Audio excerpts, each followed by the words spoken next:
allons, voilà, maintenant, cette fois-ci, avec la première dispensation.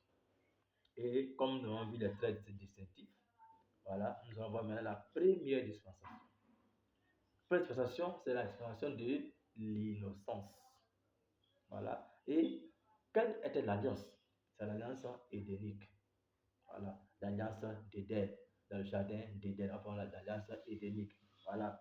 Donc les personnages impliqués, c'est deux personnes, Adam et Ève. Donc Dieu a dit à Adam, voilà. Et on va voir la suite. Voilà. Donc, excusez-moi. De l'écriture. Donc, si vous voulez voir cette partie de l'innocence dans la parole de Dieu, c'est Genèse chapitre 1, verset 26, jusqu'à Genèse chapitre 3, verset 24. Donc, la durée, la période va de Genèse 1, verset 1, à Genèse 3, verset 24. Donc, voilà le carnaval de la première dispensation, c'est-à-dire la dispensation de l'innocence. Voilà, l'innocence. Voilà. Donc, c'est le nom de cette dispensation. Voilà. Donc, la durée, voilà, c'est de la création jusqu'à la chute d'Adam et Ève. Donc, de la création jusqu'à la chute. Voilà, jusqu'à aller chasser même du jardin. Voilà. Maintenant, quelle était la condition de l'homme? C'est l'innocence, tout simplement. C'est l'innocence. Parce que l'homme était innocent à cette époque-là. Voilà. Donc, il faut comprendre cet aspect-là. Voilà. Pour comprendre la réalité d'Adam et Ève. Voilà. L'épreuve, voilà, l'épreuve ou responsabilité et thème spécifique, voilà, qu'ils ont traversé. Voilà. Vous pouvez voir cela dans Genèse chapitre 1, verset 26 à 29 et Genèse chapitre 2, verset 15 à 17. Donc, Dieu a donné, voilà, comme instruction, comme ordonnance, comme commandement, comme ordre, se multiplier et remplir la terre. Voilà. Se multiplier et remplir la terre. Assujettir la terre. Voilà. Assujettir la terre, dominer sur les animaux. Donc, l'homme avait la domination sur les animaux. L'homme avait la domination sur la nature. Voilà. Donc, Dieu a donné ce pouvoir à l'homme de pouvoir dominer sur la nature. Voilà. Donc, ce n'est pas étonnant qu'aujourd'hui, certaines personnes, voilà, arrivent à pouvoir faire des choses extraordinaires concernant la nature. Ce n'est pas étonnant. Depuis Adam et Ève, c'était déjà donné à l'homme. Voilà. Mais on verra ça par la suite. Pourquoi cela a changé de main. Voilà. Ça a changé de main. Mais sinon, l'homme avait effectivement ce pouvoir-là. Et la Bible dit même que c'est Adam lui-même qui a donné le nom aux animaux. Non, quand on dit lion, panthère, poulet, tout ce que vous voulez, voilà, c'est Adam qui a donné ces noms-là. Voilà, c'est Adam qui a donné ces noms-là. Voilà, donc Adam, c'était son travail, c'était d'entretenir le jardin et de faire tout cela. Voilà, donc en quatrièmement, toujours nous sommes tous sur l'épreuve, voilà, manger les fruits, voilà, et semences du jardin. C'est-à-dire que tout ce que Dieu avait planté dans le jardin, comme semences, comme arbre fruitier, c'était bon pour la nourriture. Donc Adam et Ève pouvaient en consommer librement. Voilà, en consommer librement à l'église. Voilà. Également aussi, il devait cultiver et garder le jardin. Donc, il devait garder le jardin propre, c'est-à-dire qu'il devait faire des petits nettoyages, voilà, pour que le jardin soit habituellement toujours attrayant.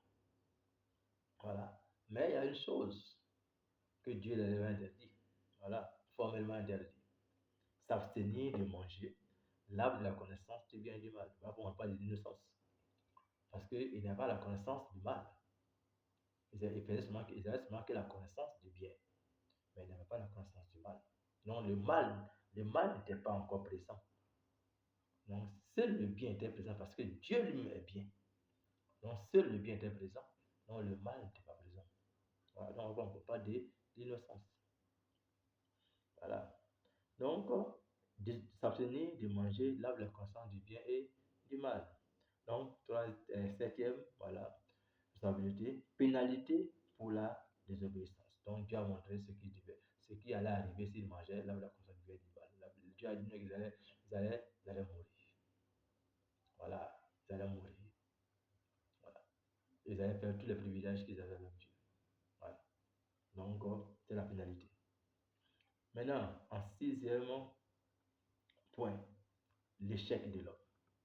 L'échec de l'homme, la désobéissance. Donc l'homme a désobéi. Voilà. Ils ont mangé le fruit interdit. Voilà. Donc selon Genèse 3, verset 16 à 24. Ils ont mangé le fruit interdit.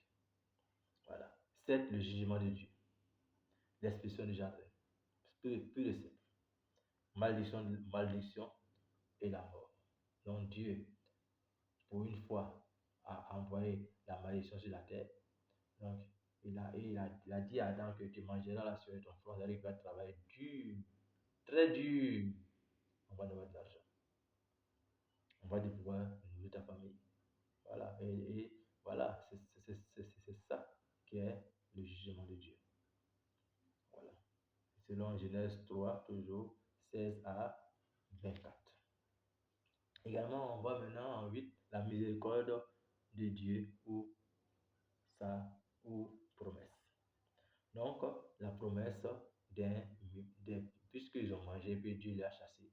Donc alors que Dieu aimait vraiment l'homme, voilà, donc Dieu ne peut pas laisser l'homme dans ces conditions-là. Donc voilà, promesse d'un rédempteur.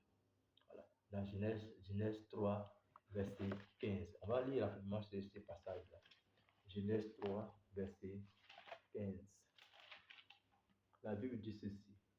Je mettrai l'hostilité entre la femme et toi, entre sa descendance et la tienne. La sienne t'écrasera la tête, tandis que tu la mordras au talon. Donc ici, qu'est-ce qu'on voit? On voit la première prophétie que Dieu maintenant va donner concernant la venue d'un rédempteur, la venue du Messie. C'est la première prophétie contenue en Genèse 3, verset 15. Et selon ce passage de Genèse 3, verset 15, voilà, il est important de comprendre qu'une partie a été déjà accomplie à la croix, mais la deuxième partie n'est pas déjà accomplie parce que le diable est encore là et que lorsque Jésus-Christ va maintenant envoyer le diable en enfer, en ce moment, la deuxième partie sera accomplie. Les gens du salut, la foi et le sang. Un aliment peu fut tué et Adam et Ève furent recouverts de vêtements. Voilà. Maintenant, 10, préfiguration de l'œuvre de Christ.